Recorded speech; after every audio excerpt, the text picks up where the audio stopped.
being who you are in the world and feeling like you can fully express yourself without limitations and without judgments. And he broke a lot of barriers, and he paid a big price for it personally. He sacrificed a lot of his quality of life over standing up for what he believed in. And I remember when, during one of the political battles that were going on, he spent $1 million on ads in magazines to promote his political belief and cause, which was all about freedom of speech and freedom of self-expression.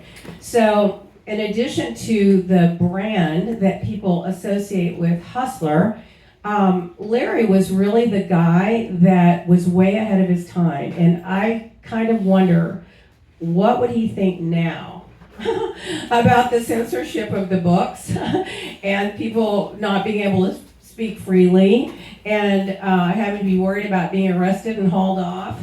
You know, I wonder what he'd be doing, because I can guarantee he wouldn't be sitting by and watching it. He would be involved in the conversation.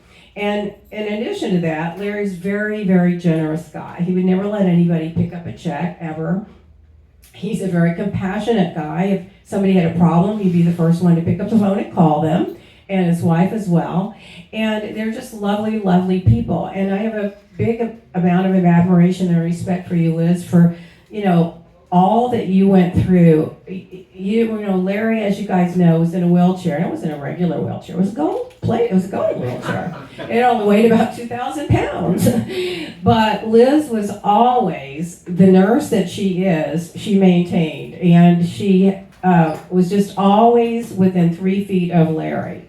And at every whim, she knew what he needed before he asked, and she knew what he wanted before he asked. And she was just always the person. I think Larry's life was expanded way beyond what it would have been because of this woman. And I'm very proud of you for taking up the cause. I'm beyond proud of you for taking up the cause of Larry's life and keeping his legacy alive. You know, I lived in West Hollywood part of the time, and there was a big hustler store right there on Sunset. And everybody goes by. It's a tourist attraction, you know, and it's hustler and all of that. And I just used to get the biggest kick out of people going in there and buying little souvenirs and thinking, you know, they're thinking in their mind about, you know, Larry Flint and all of that. And I'm just thinking, if you just really knew who he really was, this is just such a small amount of who he is. And this is just kind of the statement he makes to introduce himself into the conversation of the things he stands for and believes in. One of the chapters in the book was called The Naked Truth. And I think that describes Larry to his core. It was always the naked truth with him. And like it or not, he was always true to his beliefs, and he always stood up for the truth against the government, against, you know, anybody trying to suppress anybody's freedoms.